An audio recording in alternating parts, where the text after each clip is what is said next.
You take the good, you take the bad, you take them all, and then you have the facts of life. Oh, yeah, the facts of life. If you were hanging out with me in the 80s, we were probably watching some different strokes. What you talking about, Willis? And a spinoff of that show is Facts of Life.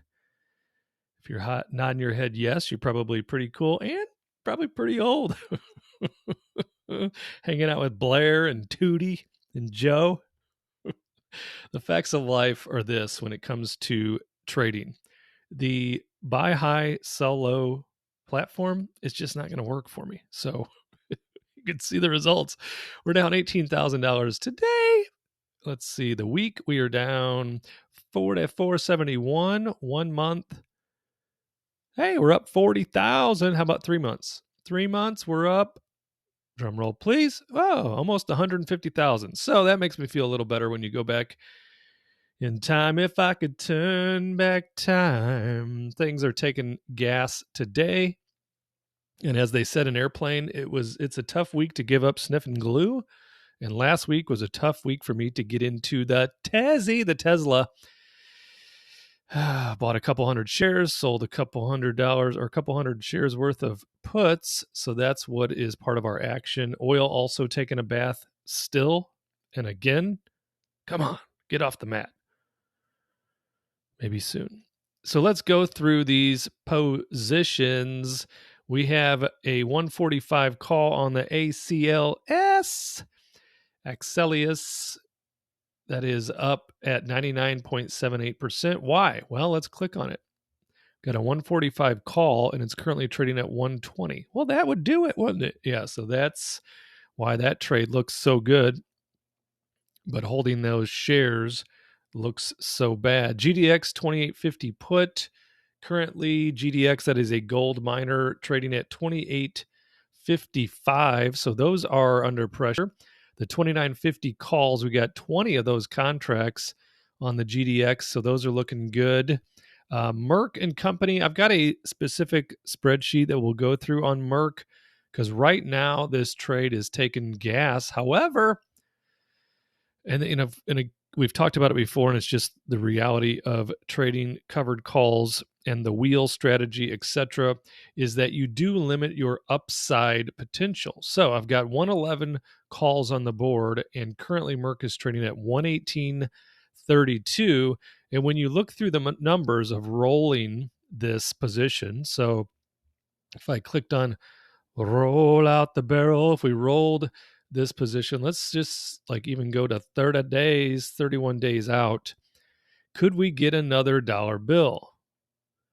And the answer is no, because they're at $5 increments. So let me change that. If we go out another week, does that give me dollars? It does. So if we win it an extra buck to 112, okay, so that would give us a $120 credit. So let's get the abacus out just to see what's up, because we'll factor all of this in. So if we rolled out and up for a dollar bill, right, that would give us a $128 credit as we speak now, plus another $400 in appreciation, because we'd be going from 111 to 112. So that is $1 a share on 400 shares, because we got 4 contracts, each representing 100 shares. That's 400 shares. So that'd be $400 in appreciation, plus now it's down to 108. So let's call it just a clean 500. 500 bucks we'd make in 38 days. Okay, and we're talking about currently, if we were to let them go at 111, that would be $44,400. So that's the number we'd be working with, or what we need to use in this example. So $500 collected divided by 44,400 divided by 38 days, and then let's annualize that to 365. So we'd be at 10.8%. Nothing to sneeze at, right?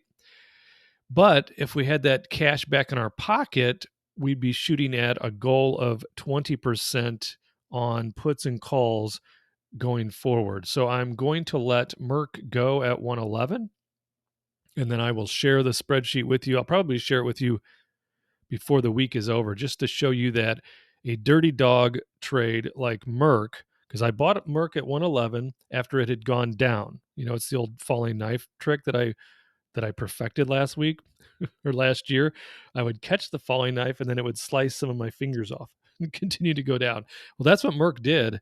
I got in at 111 and it continued to go down. In fact, let's look. Let's take a look. Let's take a look at it now. Let's go to, I've been in that trade for a while. So let's see. When did it go down to around 111? So this, I would say this is probably around when it was at the 115.39 and then it dropped to the 111. I got involved and you know what? Let's quit guessing and let's go to individual positions because Merck is going to be in there. Where are you? That might be Merck right there. It is. Hey, there's Merck. So we bought shares on 6/9. So June 9th is when we bought. Where is June 9th? So right there, we bought around 111, okay? And we thought, hey, this thing's probably done going down. And then we're like, we're looking pretty cool. It's up to 115. But then it was like, wow, wow, wow, all the way down to 105.57. And then all the way down here on November 28th, it was at $100. So to get it back to 111 and then walk away, I'm going to go ahead and do that. I'll take my paper profits, meaning I'm not profiting at all on share price because I bought at 111, sold at 111, and what I collected, however, was premiums since that June 8th purchase, along with dividends. So I'll share that specifically with you before or at the end of the week, maybe even this weekend, or basically whenever I feel like it. You're so sweet. So yeah, we're downtown to Chinatown today, and we have a number of trades on the board this week. Palantir 1650 calls currently looking about at break even because last I checked, Palantir is about 1650. Has it gone down from there? It has. It's at 1645. No big deal. It doesn't matter if I keep these or lose these. Palantir, I'm looking to trade in 20 and the 24. And I know you're probably shaking your head like, hey, it's going to 30. So why would you be messing around? I don't know if it's going to 30. You don't know if it's going to 30. I know I was messing around with it at like 15 and got my shares called away and it went up over $21. I'd want to say it was just at around $21. But I have that superpower where I don't suffer from FOMO. So I thought, you know what? It's going to come back to me. And it's coming back. Rivian, that's another dirty dog trade. So this call looks great, right? $1,100 up at 92% profit. But that's because Rivian is downtown to Chinatown.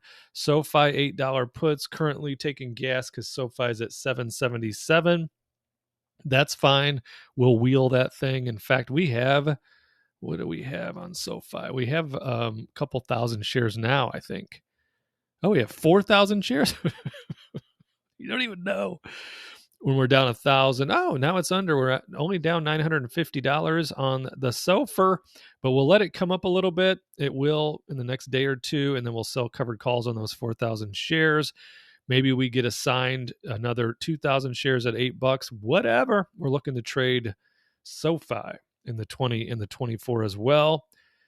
And you know about Tesla. So the 230 call looking great. That's because Tesla's down. It's made a little bit of a comeback from this morning because it just like was sinking like a brick in a dirty pool. Got down in the like 212s, like low 212s, shot back up to, it was over 223, and now it's currently trading at 219.45. So that's why this 230 call is looking good. 217.50 puts under pressure, and of course 222.50 puts underwater. UCO, that's 2 times the USO.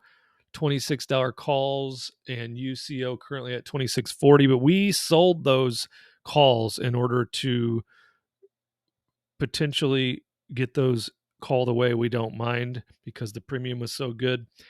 USO, same thing. We sold the 68 calls. We didn't mind if it got called away or not. Currently, USO 67.44. So those are good. What's the deal with the rest of them? Is that it for the week? refresh the page so we can get a full look and see what we have going on here as well. I don't think there's anything after USO, is there? Come on, internet. Where are you? Speaking of the farm fields of Valparaiso, Indiana, 3 days in a row of no school. So they had e-learning both on Friday and Monday, because we do have school around these parts on MLK Day, even though in town Valparaiso does not. I'm out in the farm fields, which is a different school system, Morgan Township, Cherokees. Go Cherokees. So they haven't had school in a few days, Friday, Monday, and then today, because Friday morning with the wind chill, it felt like 35 below. Yesterday morning felt like 29 below, and then today felt like 25 below. So it's warming up, right, Bart? Yeah, it's warming up real nice. So it's to be a high of 20 tomorrow, though. That's going to feel like balmy. So let's continue down here. So yes, that would be it as far as this week's currently expiring options. So let's go to we've done a few things this morning. I did finally sell some calls on AT&T. I wanted to make sure I had the dividend locked in, so I do have that locked in. Sold 10 call contracts expiring next Friday for $230. I did buy 1,000 more shares of GDX for $28.81. I think I'm underwater on those already. Yep, $28.55. But I believe in gold. I believe in miracles. And I believe in gold. Tesla, we sold 232.50 calls expiring next week for $465. Palantir, 1550 puts expiring next Friday, 2,000 of those, or 20 contracts, 2,000 shares for $319. And then PBR finally had a little action on the PBR. It is I got lucky and sold just about at the right time today, because PBR was up. It was up a couple percent. Now it's down 1.56%. So I sold and it's a monthly, I like the weeklies, but I sold the February 16th 6 calls at $48, which is above my cost basis, for $460. So what do we have, around $1,500 today? Yep, $1,474 so far today on the premium. Thanks for tuning in on this red day. Red wine. Probably won't be drinking any red wine tonight, trying to cut down on the booze. Oh, I forgot to mention. Go, Pack, go. How about them Packers? The Packers beat them boys on Sunday. The Packers played very, very well. Jordan Love looking like Jordan Love was supposed to look, and he's been doing that. I've been in favor of the Aaron Rodgers trade. It's hard to let a Hall of Famer go, but I've already been through it, haven't I? Went through it with Brett Favre, and now with Aaron Rodgers, and so far so good. Jordan Love making throws. Like, what did my brother's text say to me? Where is he at? Love looks like the next QB Hall of Famer. That's how us Packer fans are. Very optimistic people. So Cowboys go down in flames to the Packers, but you know what? I know they're blaming Mike McCarthy. It was just the play of the Packers. It wasn't even really the play of the Cowboys. The Cowboys defense was a little suspect, but their offense ended up putting a bunch of points on the board. I just think you can't necessarily blame the Cowboys. They caught the Packers at the wrong time. So we'll see what my Packers can do next week against the 49ers. That's going to be a battle. 49ers number 1 seed on the NFC. I still have 1.35 games to watch. I haven't finished the Bills Steelers. I think it was 14-0 Bills when I stopped watching that. And then I have no idea who won the Eagles-Bucks game. Eagles, though, have been reeling, so we'll see. Bucks could get hot. And that's what it is about football playoffs, is that when the teams get hot, you get a hot quarterback, a hot team, maybe get some guys back from injury at the end of the year going into the playoffs. And it reminds me, for the Packers, it reminds me of the last time they won the Super Bowl, where they went in. At the time, there was only 6 seeds in the NFC playoffs. Now they've gone to 7, as you know. So they were a 6 seed, and then they went on to win the Super Bowl. So let's go ahead and do that again, this time from the 7th seed. So again, thanks for tuning in. Like, subscribe, comment, and I'll see you in the next video.